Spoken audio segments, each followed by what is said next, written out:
In less than 2 weeks, we're going to finally know which party will control the U.S. Senate next year. Now, we're 12 days from the two key runoff elections in Georgia. David Perdue versus Jon Ossoff, Kelly Loeffler versus Raphael Warnock. As we've been saying, these races, they will be turnout elections. The party that gets their base out, they're going to win. And a surprise in the numbers. 1.9 million Georgians, they've already voted. That's right where levels were at this time in the general.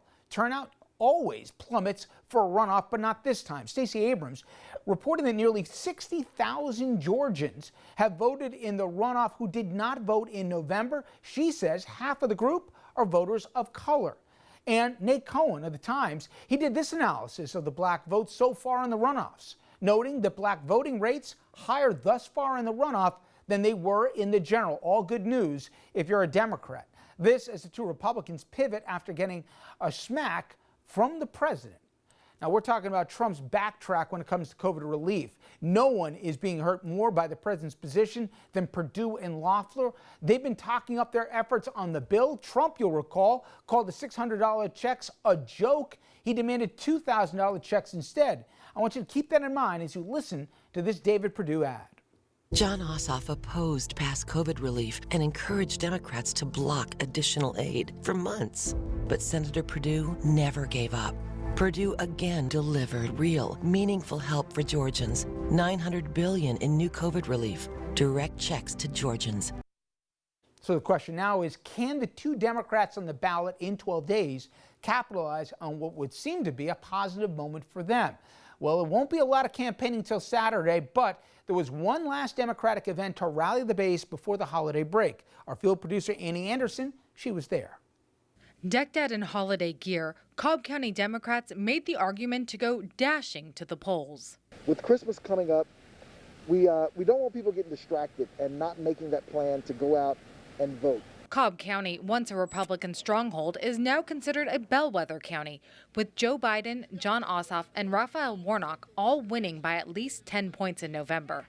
That's not a surprise for Georgia State Representative Terry Anelowitz. You have so many young families who have been moving to Cobb County. You have so many young professionals who have been moving to Cobb County because our location is so phenomenal. We're close to the airport.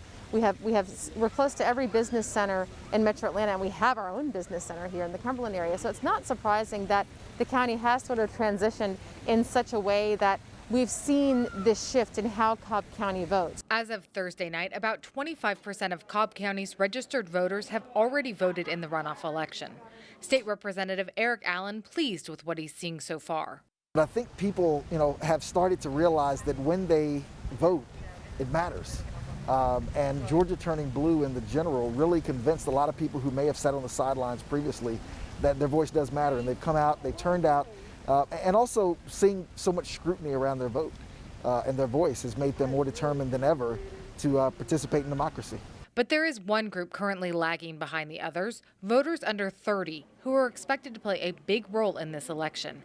This was candidate Jon Ossoff just Tuesday. Young people in Georgia have the power to make history. This isn't just an issue in Cobb County. Statewide, young voters make up less than 9% of the total vote so far. Whether they're waiting to vote early in person or going to vote on election day, there's also a lot of them that are traveling to and from school or have just been disrupted in any other normal way of a young adult.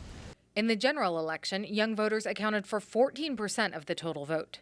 Young voters often vote last minute, so Anelowitz hopes that's the case this time as well, although she is urging them to come out early. The thing about young people is that they really do feel like they have all the time in the world, and the reality is they don't, and this is not something that you should procrastinate on. This is an incredibly busy time of year. We are in the middle of the holiday season. Another group expected to have a big impact on the election, veterans.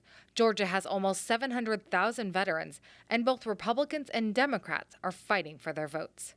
The Atlanta Journal-Constitution reports 3 former Republican senators wrote an open letter to veterans asking them to vote for the Republican ticket, saying, quote, "What is at stake is the balance of judgment in our government." That angered Air Force veteran Eustacia McLeod Carter. I think that they're overstepping, thinking that everybody is voting for Kelly or David Perdue. A lot of veterans are voting Democrat. It's been a fallacy that all military personnel vote Republican. We do not. We're all not all monolithic. They don't espouse the values that I do. A group of 74 senior military and national security leaders wrote this letter, urging people to vote for the Democratic ticket, saying, quote, "We are confident that Reverend Raphael Warnock and Jon Ossoff will support Georgia's service members, their families, and veterans in the same way they have pledged to support all Georgians, with integrity, honesty, and selflessness. These qualities are not only critical to U.S. leadership, but also are particularly needed in the U.S. Senate following the last 4 years of instability and degraded national security." McLeod Carter believes this will be on the minds of her fellow veterans as they go to vote. I haven't seen a lot of help to veterans in the last 4 years from the administration. My motto is, if you take care of a veteran, you take care of all of society, because we fit everything on the economic run, from homelessness, joblessness, affordable health care, education.